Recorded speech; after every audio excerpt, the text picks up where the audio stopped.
Hola mis queridos, bienvenidos. Bienvenidos a otra lección de la obra de Cristo, tercer curso avanzado, afianzamiento y profundización. Hoy entraremos en la lección número 14, titulada Núcleo espiritual, núcleo crístico. Adaptación de las vibraciones crísticas al cuerpo físico visible. Y comienza con una pregunta, pero antes iremos a la invocación al Cristo. Cristo amado, permite a mi espíritu elevarse hasta tus plantas para beber en las verdaderas fuentes de la sabiduría y absorber tus poderosas vibraciones de amor y fe, de purificación y fuerza espiritual y material, de poder espiritual, de paz, comprensión, salud, prosperidad y armonía para derramar sobre mis hermanos. Esta lección comienza con una pregunta. ¿Cómo se constituye un núcleo espiritual? Explicación. Se constituye con varias conjunciones espirituales en puntos evolutivos determinados, nucleadas jerárquicamente, a través de la evolución y el progreso obtenidos mediante las tareas efectuadas por el conjunto. Un núcleo espiritual llega luego en su momento por ley al punto de cristificación. Pregunta: ¿cómo está constituido un núcleo crístico? Explicación. Un núcleo crístico, o sea, un Cristo, está constituido por seres que se han unificado y que han llegado al punto evolutivo de reintegración. Es decir, por seres que ya han readquirido su estado de pura esencia espiritual, habiendo asimilado todas las experiencias involutivo-evolutivas, lo que les ha proporcionado sabiduría y poder, en conciencia amor, que es la expresión de la conciencia de vida en la reintegración. Sabiduría y poder se unifican en conciencia amor, también unificada en el núcleo crístico, y solo permanece en individual la propia esencia espiritual, es decir, el propio punto evolutivo que determina el punto vibratorio de cada uno de los seres unificados, constituyendo un Cristo, de acuerdo con cuyo punto cada uno asimila, en progreso, la respuesta de la ley al trabajo amor del núcleo crístico. En el núcleo crístico, regido como todo por ley, amor, jerarquía, existe, en consecuencia, escala jerárquica, y también es por escala jerárquica que llegan al Cristo los reclamos del sector bajo su égida, siendo la respuesta del Cristo siempre exactamente la que corresponde al reclamo recibido. Las encarnaciones crísticas en la tierra, por ejemplo, responden con exactitud al reclamo de necesidad determinado por la ley de causa y efecto, dentro de la cual actúa la ley de evolución.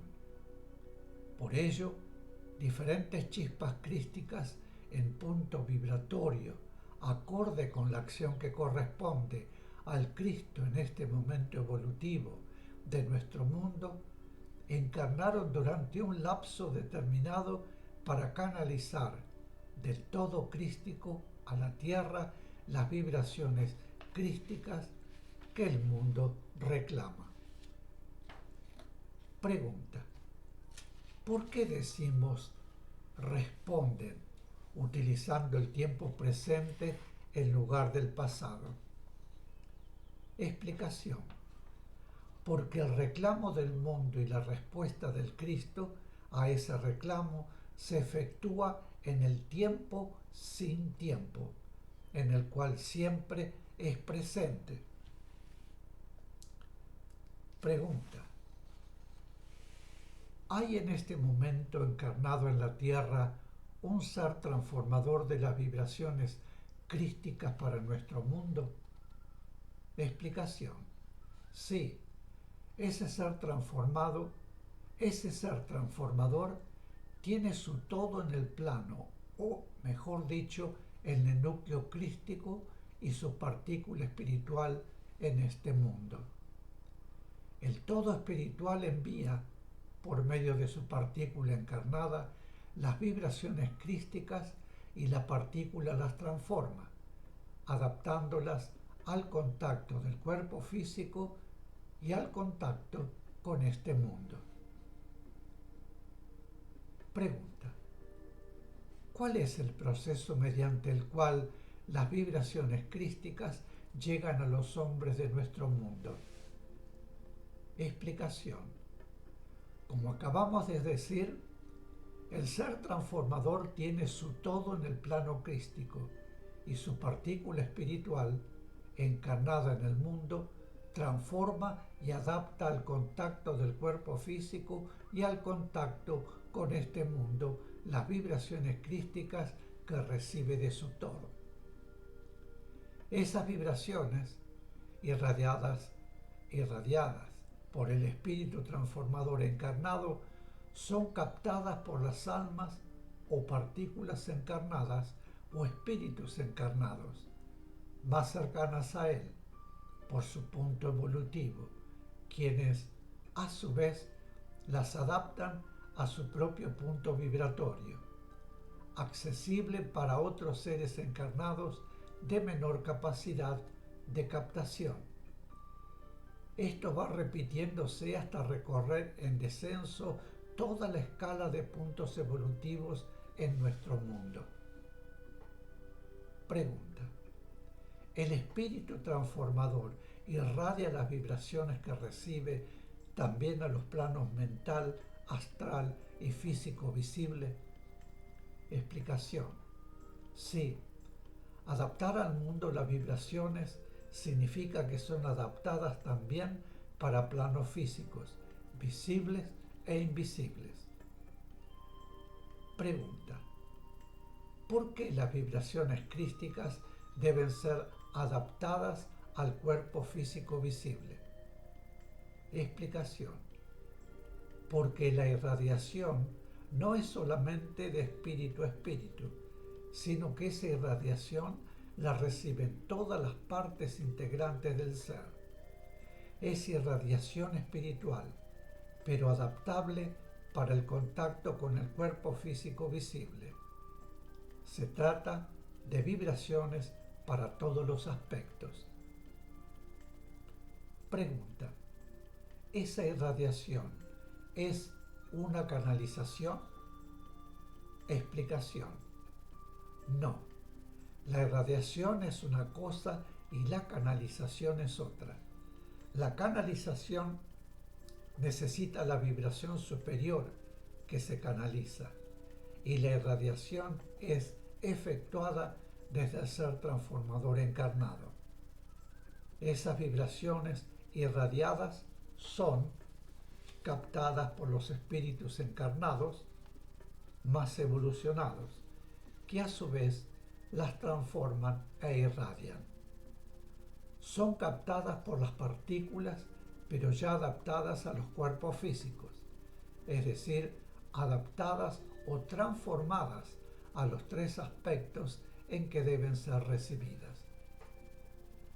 Cuando una partícula crística debe encarnar, por ejemplo, en la Tierra, es utilizando un símil, como una llamita proyectada desde la llama unificada, llevada por una partícula de una de las chispas crísticas a quien corresponde ese trabajo de amor crístico, en razón de un determinado juego de vibraciones que no es posible aclarar ahora, porque la mente humana no podría comprenderlo.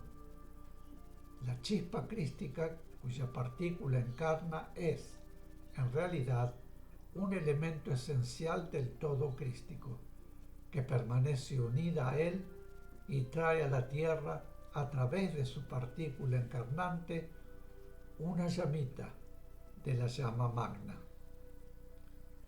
Lo único suyo es su propia esencia espiritual, y todo cuanto trae a la tierra y todo cuanto luego, en el transcurso de su acción en el mundo, canaliza, pertenece al todo crístico.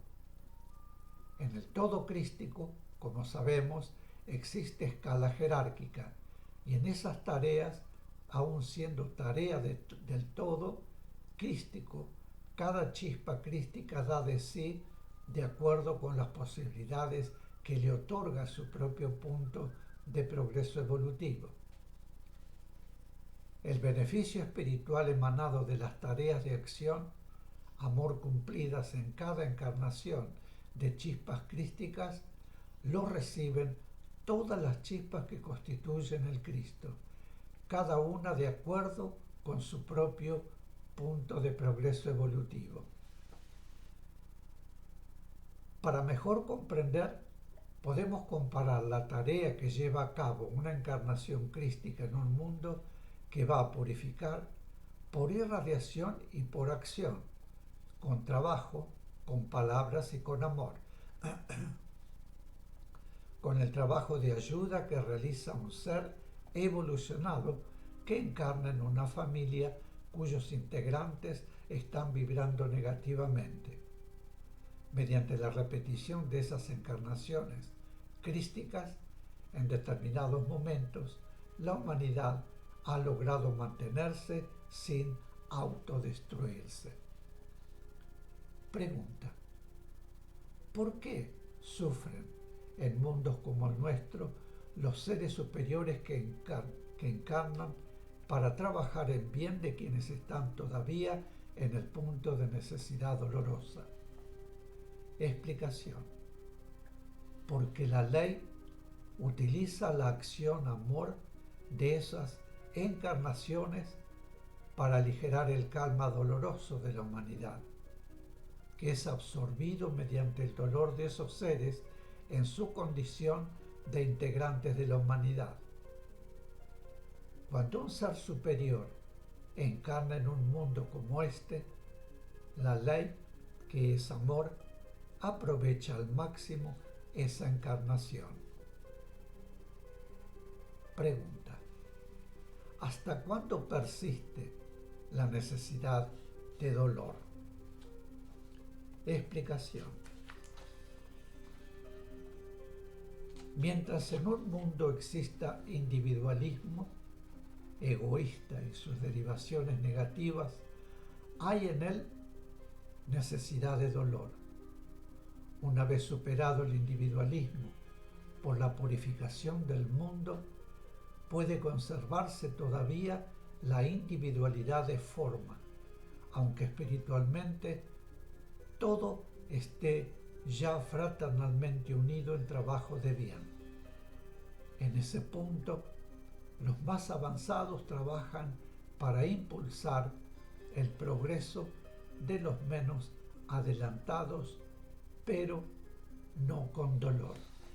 Mis queridos, aquí vamos a hacer una pausa y ya volvemos. Gracias.